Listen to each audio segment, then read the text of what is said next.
There are two important traditional holidays in Korea, and there's an interesting expression related to them which goes in English: you wear clothes on the Lunar New Year and obtain and eat food on Chuseok. And it refers to how there is an abundance of food at Chuseok, the harvest festival here. So today we'll talk about desserts out of all the delicious holiday foods that we get to enjoy on Chuseok. And joining us, it wouldn't be complete, yes, chef, without Chef Ryan, the head chef of Daily K. Good morning. Good morning, Peter. How are you doing, man? I hear you snapping away a little photo. It looks beautiful what you've brought in. This is pretty cool. Yeah, Chuseok's a harvest festival. There's an abundance of food. A lot of these ingredients here are really seasonal, like the chestnuts, the dates there, the pine nuts. Yeah. Definitely rice. This is made from rice, and so that's, it's harvest time for that too. It's looking good. So we're focusing in on desserts, because if we talked about Chuseok foods, we'd be here for hours. Oh, and it depends on your family, because you'll make the things that your ancestors love the most. Yeah. Often, or a lot of families still do that. Yeah. And so if they liked the gulbi, that fish from down Yonggwang, down on the west coast. Too many bones. I love it. Or odi. What is that called? Gosh, what's that other one? The larger gulbi called. What is that called? Help me out. I have no idea. There's a larger it's gonna gulbi. kill me. Really? Yeah, it's. It'll come to me. Okie dokie. And yeah, so each family has a little tweak on things, but I suppose the desserts are pretty standard, right? You could see these three things that you've brought in. I assume that's three, is it? This guy right here, these like rice cake balls or sonpyeon, those are the most iconic Chuseok food. Yeah, I think they're meant to look like a bit like new moons or something like that. Or half moons. Half moons. Yeah. And they have been something that we've been talking about on the show a couple of times in the lead up to Chuseok. Sure, we'll talk about them throughout the holidays as well. That's the number one representative thing. It can be a dessert or just a little snack as well, can't it? Yeah, it really is. But often, when I first got here, I'd be like, oh, so Chuseok's coming, aren't you excited? And if I was talking to a woman, sometimes they're like, oh, I have to make so many somgyeon. I'm like, but it's a holiday. It's supposed to be fun. And yeah. But there is a lot of work that goes into some of these foods. It's about that labor of love, I suppose. Sure. And putting all that effort into things. And it can be very stressful for some families. I think so. I think some more liberal families are sharing the burden, so to speak, with the males in the family as well. Because it used to be all the women in the kitchen. Right. But these days, I think many men do pitch in, sometimes because their wives force them to. And that's a good thing. It could only be a good thing to spread the chores. Are you speaking from experience? No, not at all. Brian, what would you think of me and my wife? So that's what we're talking about, desserts. And you've touched on the songpyeon. Are those ones that you've just bought, right? I assume. Yes. Because they're quite difficult to make, like you said. Well, they're really not that difficult to make. It's kind of like making dok. Okay, like making rice cakes, which isn't that hard. Especially takes a bit of time, right? Well, it takes some getting used to getting the right consistency, because it can be so sticky and hard to work with. But if you get the oil and the water temperature and the amount of rice powder all right, then you can get it to the right consistency. It's not all sticking everywhere. So to make just the dok, you need to cook the rice first, just normally? First, you make a powder. Okay, so you need a short grain rice. Yeah. This is not glutinous rice. This is short grain rice. Often there's two different kinds that are used, but as long as you get a short grain, you'll be all right. That'll have a more dense starch to it. Yeah. You grind that up, and in Korea, just you can the dry rice. Yeah. Okay. In Korea, you can go to a shop. You can take your rice from your farm, even today, to a shop, and they'll grind it for you and give you back the powder. Oh, in like a machine, right? They'll do it for you. Okie dokie. So you take that and you add hot water. Now these are, rather than just dok or like for tteokbokki, these have some sugar in there as well. And then they're filled with different things, but often you'll see toasted sesame seeds with sugar and a little bit of sesame oil. That's sometimes some cinnamon as well and syrup, right? Or beans, or there's a lot of different options. The green one here, do you know what that one is? Is that the mugwort or the suk? Yeah, exactly. Oh, man. Yeah. Yeah, I'm not a fan. Okay. Do you know, Ryan, I'll be honest, I'm not a big fan of the songpyeon in general, because I find sometimes if there's a lot of filling, then I like it. But if there's too much dok, and not enough filling. Yeah, you're just chewing on like rice. Yeah, I have to agree with you, Peter. Actually, this when I came around to my first Chuseok in Korea, and people started handing me these, and they're like, "Oh, try this. They look so delicious. They're so like labor intensive. They're obviously people have put some work into making these shapes and these colors." And then you're like, so you're excited to eat it. Your expectations up here. Yeah. And then you go and you're chewing and you're like, okay. Where's so the flavor? It's chewy, glutinous. Okay. But then you start to try more and you find some. And those ones with the toasted sesame seeds and a little bit of sugar inside. Those are pretty good. Yeah, and I'm guessing some of these must be those as well. Just the other colours in there, the yellows, is that just food dyes or something? No, sir. No, one is made from kyul. Oh, really? Yeah. They're like tangerines? The tangerine, yeah. And then the other one is made from pumpkin. Oh, the purple one. Oh, the yellow one. This other yellow one. Oh, one. Really? Okay, so there's a little selection. These are just straight up dok. So okay, well, let's give it a try. This is, like you said, it's actually not just the representative dessert for Chuseok, but probably the representative food. You always talk about songpyeon, don't you? Right. And it's not necessarily eaten after a meal. It can be as a snack before or whatever. I'm going to try and bite in half and show people, oh, what's inside. Oh, dear. It's slippery and shiny. So this has... Oh, that's the toasted sesame seeds, yeah. Toasted sesame seeds. Oh, that's good. It's got a lot of filling. You can see there, the ratio of duck to filling is not bad at all. Excuse the chewing. I'm just trying to give you a real feel for these. Nice. Really good with so many sesame seeds in there. Yeah, I went to a kind of a specialty shop to try to get the best ones for you there, buddy. Nice texture as well. And there is like some sugar or something else in there as well, isn't there? To sweeten it up. That tastes some really brown good. Sugar, probably. Are you a fan of these as well now? What do you like the soup ones? Some of them I really like, and some of them I don't need so much about. They're really good, really good. A lot of filling. That's the cue. Can you taste the tangerine? Absolutely. In the rice cake itself? Wow. They're very chewy, so this is not very good for radio because we're going to keep chewing them for ages. But here, wash it down with some shike. Okay. That's good. We can talk about this as well. Wait, this doesn't taste like the normal shike you get out of a can, Ryan. That costs like 600, 700 won. This one I did make, and man, this stuff is really cool. Have you ever heard of horchata in Mexico? Horchata. Horchata. Sounds like an ex-girlfriend. No, I don't know. What is horchata? Horchata is a kind of milky rice drink that is often served, on a hot day in Mexico. Really? Yeah. Similar to shike? A little bit. See, shike, you're going to... you don't just use rice. You actually use some milled grains as well. And you kind of rub those into the water. Yeah. And you let that flavor get into the water, and then you got to let it settle. It's a little bit more labor intensive than horchata, but they are very similar in the sense that they both are rice drinks. Do you like shike? I'm not averse to it. When I first approached it, I was kind of freaked out by the fact that there's rice at the bottom of a drink, and I was like, that's a bit weird. Even the ones you get in the can, they have the rice grains floating about. So when I first tried it, I was like, this is a bit strange. Why is there rice in a drink? Like, it looks like someone's backwashed it or something, after eating some rice. But that's not the case. And the taste is great. And then having the rice at the end, some people choose to drink it. Other people can just leave it at the bottom of the glass. But it tastes nice. It's refreshing. Absolutely. It's sweetened up with honey usually. You often find just maybe a hint of cinnamon in these. I like it with a bit of cinnamon. It's nice. I don't know, is there cinnamon in this one, Ryan? I can't taste it. Just a tiny bit. And I used not a Korean cinnamon, but a Mexican cinnamon. Okay. So you made a bottle over there. How easy is it to make shike at home then? Well, it's not incredibly easy. You got to let it settle. It takes a few hours and then kind of overnight as well. But if you can get really good at it, you can get the rice to float better. It's kind of cool.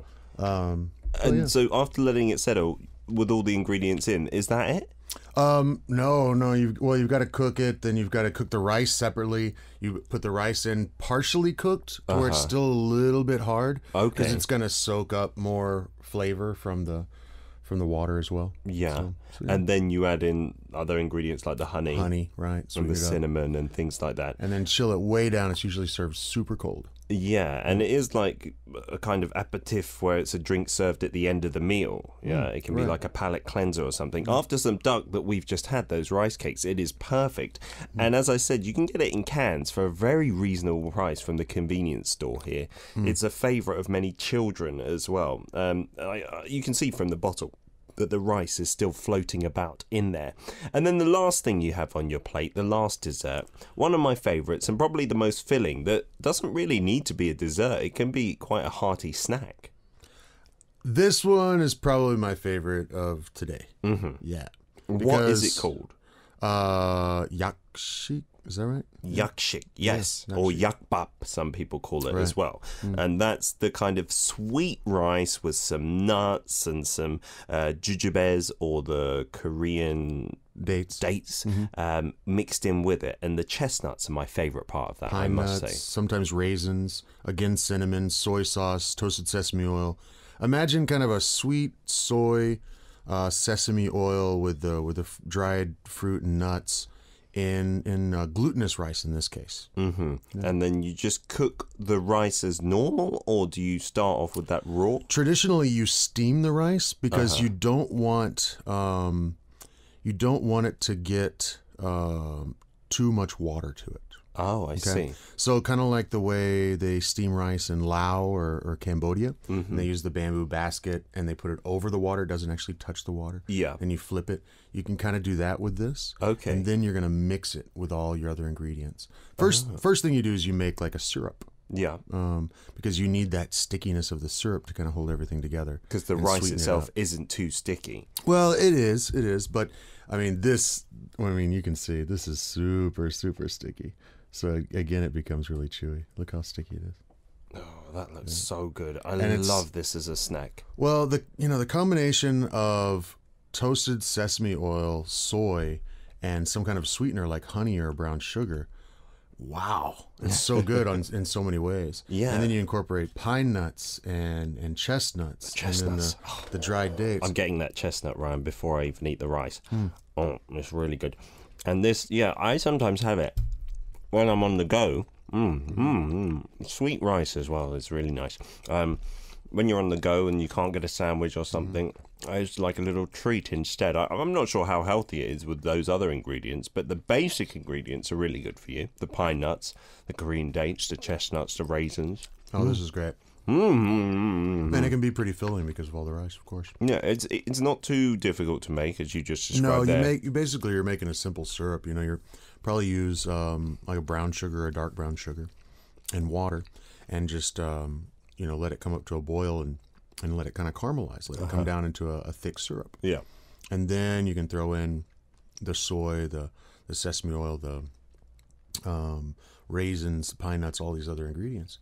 Meanwhile, your rice is steaming on the side. Yeah, and when that rice is just done, you start combining those all together, and then you can press them into a sheet pan usually. Yeah, usually they have it nice and flat like this and cut into kind of these, not cubes, but slabs almost. Yeah, right. Absolutely delicious, Ryan. Thank you for bringing these in. I'm going to take a sip of my shike to wash things down. We're going to play a song and then we'll be back with some more info on Chuseok desserts and some of your messages as well. Here's some Park Shi-hwan, perfect for today's corner, dessert.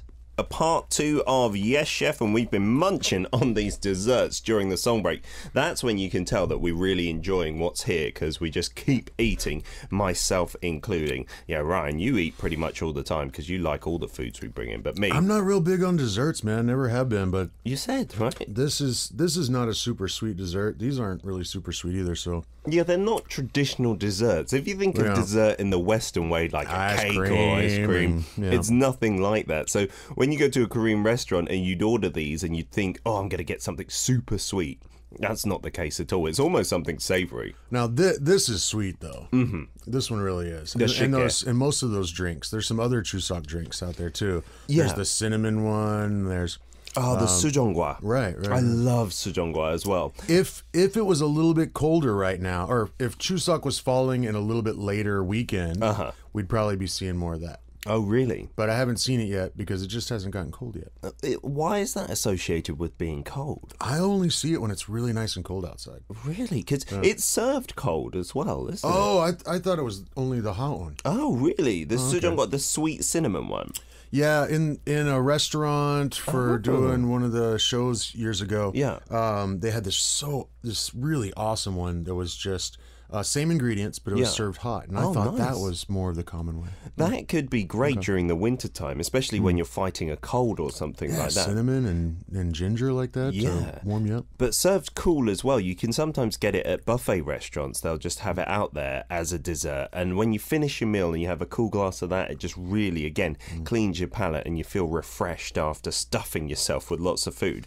We got a couple of messages from our listeners in response to what we've been talking about and what we've been eating on air. Annie from Singapore says, "Hello, Chef Ryan. I like chewy snacks and I've been wanting to try songpyeon for the longest time. I so envy you guys and Peter, but I guess that I can only try songpyeon if I go to Korea around Chuseok time, and then maybe it'll be in the shops. Please eat a few more on my behalf." We've already done that, Annie. Right now.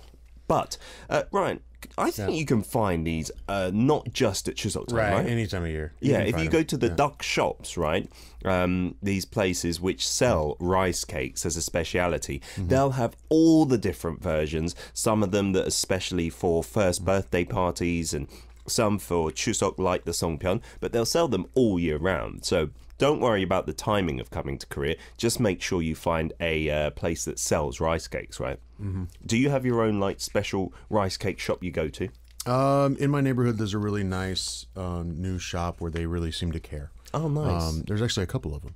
And they do a good job. Yeah, because you used to have rice cake shops on every corner, you know. Right. It used to be a really common thing. And like you said, you could take your rice, they'd turn it into powder for you. But they've kind of been dying out, the mum and pop stores. Yeah. But there seems to be a little renaissance, because I've seen a few cafes now opening focused on rice cake desserts and stuff with coffees. And it's a little trend that's happening. It's quite nice to see, I guess. Well, I'm sure it'll evolve a little bit over time. You know, as more Western things are introduced and people start to enjoy those as well. But I don't think it's going anywhere. Really? Yeah. Okay. I think these will be around for a long time. I hope so, yeah. It really makes career. Siska from Indonesia says, "I love your hairstyle today, Ryan. Happy Tuesday." I know you get embarrassed when we talk about your hair, but it does look very, very dishy today. Well, thank you. Songpyeon, I pretty much like it, especially the one that has the filling inside. I ate it from my friend when in Korea during Chuseok. The brown one is the one I like, and I can still feel the sticky rice. What is the name of that one? As Ryan said, yakshik or yakpap, you can hear it described as. And we also have our own kind of songpyeon. It's a brown one called wajik, and the colourful one here, we use a red colour, is called ku kodok. I wonder how the taste differs with Indonesian rice cakes. Wow. Other countries have some forms of rice cakes. Isn't that mochi? Like a foreign invention. I know a lot of them are made with glutinous rice. Okay. Whereas these are just, you know, short grain rice. And it still tastes good as well. Because the glutinous rice does it give you a slightly more chewier, more stretchy texture, which can be quite favourable. I think in those mochis, some places put ice cream inside, and that's pretty delicious. I knew you were going to. If you didn't mention that, I was going to. Yeah, some when restaurants they have that do cold that, right? next to that really, if the glutinous rice was warm, you can imagine the texture could get really stretchy, gooey, right? Yeah. But having the ice cream next to it, it gives it more of an al dente kind of pop. So you can bite through it and not have it be like stretched, chew like that.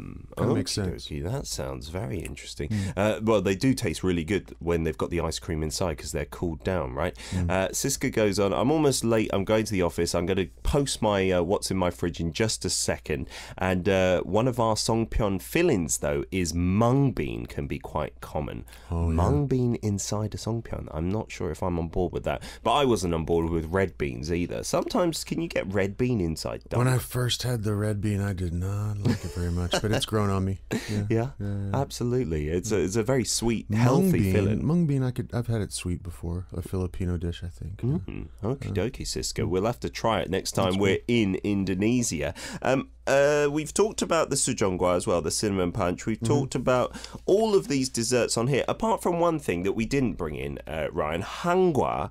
Or hangwa, you know the Korean sweets where it's kind of like taffy, like yeah, with the scissors and they're always like chopping away. Yeah, that's another good one, isn't it? If you go to any of the folk villages or like Insadong, or the kind of arts district in Seoul, and there'll always be somebody out there cutting them, and they've got those scissors making all that noise. The noise adds to the whole atmosphere. And they're pretty good. They're incredibly sweet. Yeah.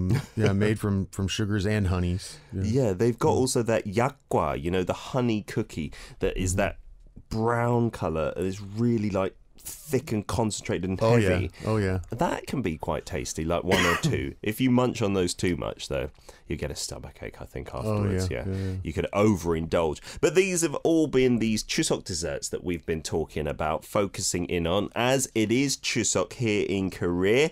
And don't forget that every Tuesday, this segment airs on #DailyK. If you're watching on the YouTube video right now, then keep up to date with the latest news from Korea and its culture every single day, 9 a.m. to 11 a.m. And you can watch a video of this segment later on Arirang Radio's YouTube channel.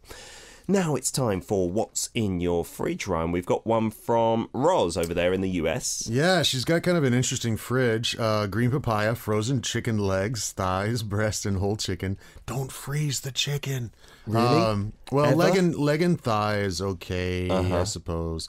But never freeze the chicken breast. You just lose all that moisture. Really? But she's also got cauliflower. She's got zucchini, yellow squash. I miss yellow squash so much. I tried to grow it on the farm this year. It didn't quite come out right. No? We got all kinds of other zucchini, but don't see yellow squash in Korea. Coconut flour, hemp seeds, onions, 2 very large shallots. I love shallots.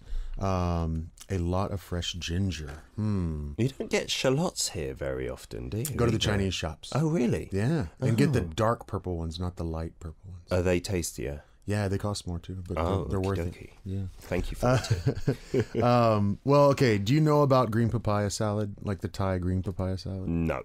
I'm not a big salad man in general, but yeah, fruits and salad, I don't love them. Well, this one's interesting. When a papaya is ripe, of course, it's sweet, right? It's really soft. But when it's green, it's spicy. Oh, you've mentioned that before, right? Yeah. Depending on when you eat it. Yeah. What kind of spice are we talking? Like a peppery spice? It's hot. Really? Yeah, it's pretty hot. Like a garlic kind of spice? I'll bring you some. No, it's just like a green heat. Oh, by the way, Ryan, totally off topic, but just 1 second. I wanted to mention it. The garlic and honey, you know, that you talked about that you have every day. Yeah, just about. My mum sent over a jar of Manuka honey with garlic inside it, just full cloves. She knows. I tried it. I was sick everywhere. Like, it was straight away. Like, because it went down and it was so spicy. And I just couldn't handle that garlic, raw garlic in honey. It was just a weird flavour to me. Straight away, it just came out. I'm sorry. But I'm sure if you can handle it, it's good for you, right? Maybe tone down the garlic. More honey, less garlic next time. Maybe Try just that a quarter of a clove or something. Anyhow, so the papaya is super spicy when it's unripe. You're loving that, aren't you? I'm sorry. I was really trying to help you out. I didn't want to make you get sick.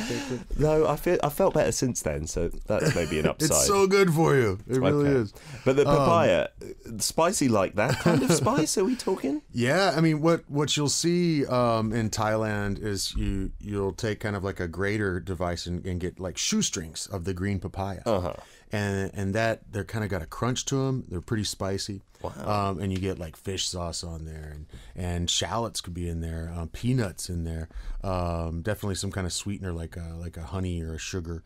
Sometimes tomatoes are in there, and it's green papaya salad, and it's hot, or it can be really hot. Cool. Maybe coriander in there. So I'm kind of curious with doing something with that and your shallots. And potentially the coconut. Let's see, coconut flour. Does that mean it's the really, really fine stuff? I've never seen coconut flour. Is that like maybe the milk dried, perhaps? Yeah, maybe like a powder, like a coconut powder. Well, point being, if you have the green papaya, all that fresh ginger, the shallots, the onions, the coconut flour, maybe in small doses, depending on exactly what that is. And you could even incorporate I had this salad once that was done with chicken feet, but I call them chicken socks, but done the in a Vietnamese way. Okay, in a salad. Yeah, because they're cooked. I guess I'm assuming they're boiled or steamed. And so they're really chewy, right? Right. And it's maybe not a texture Peter looks like he's in. We tried it in the studio with Isak. I like the ones without the bones. They're not too bad. Right. I've grown to really like that texture, and I think it's kind of fun. And well, anyway, you chill them down after you cook them, and then you put them into a salad, like a Vietnamese muchim, if you will. You know, like so it's a spicy with coriander and onions and carrots and da. And definitely fish sauce, some chilies. And so you get this sweet but the chewy chicken. You could kind of do that with some of the leg thigh meat. Okay. And incorporate that into one whole dish using quite a few of these ingredients here. Well, that sounds like a nice, healthy suggestion for you, Roz. Give it a try. I know you've been out in California, surely been binging on some burgers and stuff out there, so maybe that's a good, healthy alternative. Siska from Indonesia has her regular fridge, which is lacking many ingredients. It says, I was almost Siska. late, but here you go. In my fridge, I've got tofu, milk, ice cream, cantaloupe, banana, papaya, luncheon meat, and carrots. And I'm sorry, Ryan, only I lack so many things. Oh, goodness. Okay. Is luncheon meat the canned ham kind of thing? Is that what we're talking about? I'm guessing it's sliced processed meat. Okie dokie. Carrots and bananas and papaya and cantaloupe and ice cream and milk and tofu. Cantaloupe? I'm not familiar with cantaloupe. What on earth is cantaloupe? You don't know what cantaloupe is? No. What I don't think. Maybe we call it something different in the UK. Cantaloupe. You don't find them that's here. A melon, isn't it? Yeah, but that's a cantaloupe. Yeah, we call it a melon. Yeah, you don't find those in Korea. I try to grow them, but they don't grow too well in this climate. Oh, we don't have these colour inside these melons. Right, cantaloupe is orange inside, but we have the green inside ones. Yeah, in the UK you have both, but I think they're both called melons. Anyway, okay, that's a nice ingredient, isn't it? Absolutely. With the luncheon meat. Okay. Wait, some people have ham and melon, right? There you go. See, like prosciutto and melon is kind of a classic kind of canapé thing. Why do they go well together? The sweet and the salty. Really? Oh, yeah. Oh, yeah. I see. Yeah. And a little squeeze of like lime juice over that really kind of makes it too. What else is in there? Banana, papaya, tofu, milk, ice cream. Yeah. And cantaloupe. Yeah. So you can have that, like a little kind of finger food, the cantaloupe with that luncheon meat. Yeah. You could hollow out the cantaloupe and put your ice cream in there with oh goodness, I don't know. That sounds good enough. Just drink the milk, have the ice cream, and have the luncheon meat with the melon. We've given you one combination there. Yeah, definitely. People don't always recognize that, especially on this side of the world where that you can do ham and fruit together. But yeah. I mean, why not? Yeah, exactly. And maybe you could here's my tip for you, get one of those wooden skewers and do a little fruit kebab kind of thing with the banana, cantaloupe and papaya. There you go, and a little ham in there. Yeah, a little ham in there as well. You could even have it over the barbecue. Siska, I'm going to send you some stuff to put in your fridge, girl. Yes, indeedy. Or we'll give you a shopping list or something like that. Ryan, what are your plans for Chuseok? You're working today at your restaurant. Yeah. Oh, it's not my restaurant. I'm the consultant. But okay. But yeah, I'm going over there today to help out so that some of the staff can be with their families. Oh, that's nice. I might just be in the kitchen by myself. So oh no, come on over. I'll take care of you. Are you expecting a lot of customers? Because it's the first of the 3 days of the proper Chuseok break. Well, we are. We're still in a soft open phase, but we have been sometimes hit heavy Suddenly. when we weren't expecting it, like Really? on Monday nights or Sunday nights, just get slammed. Really? So I don't know what to expect. Yet we've only been open for about a month and a half or so. So Wow. we'll see. So you're there all day today? Yeah. I'm headed straight there from here and be doing a lot of awesome, authentic Mexican food with some little twists. Check that out in did you say it's in the Soyeon-dong area of Bundang? Bundang Soyeon-yok, yeah, outside the AK Plaza. It's amazing, really. People are already coming back 4 and 5 and 6 time repeat customers, yeah. I really wanted to go, and I'm going to Bundang tomorrow, but that's the only day you're closed, Yeah, the Chuseok day itself. We're going to be open again on Thursday, and I'll be out there helping again then. Okay, I'll give it a try. Have you got any plans for tomorrow then, Ryan? On the farm, yeah. On the farm. On the farm with some friends. Gonna maybe hit some of the international markets. See, whenever Chuseok comes along, all the other like folks that come over to work here from, say, Myanmar, or Cambodia, or Vietnam, or Laos, or any of those places, they're all on holiday, and so their restaurants and their markets are all open. And it's kind of a nice time to go check out Burmese food or Cambodian or real authentic Thai food in these little hole-in-the-wall places that you kind of have to search out. And they can be the best places as well that aren't advertised or anything, right? Right. You really got to go find them because the menu's all in their native language. The only spoken languages in there might be a little Korean, but not English. So. Oh, good luck with that. So that's an interesting alternative to traditional Chuseok. But enjoy that, and we'll see you again next week. Let's do it, man. Okie dokie. Happy Chuseok indeed. It's time for another song. This one is Jia Junsu featuring Ben, Sweet Melody.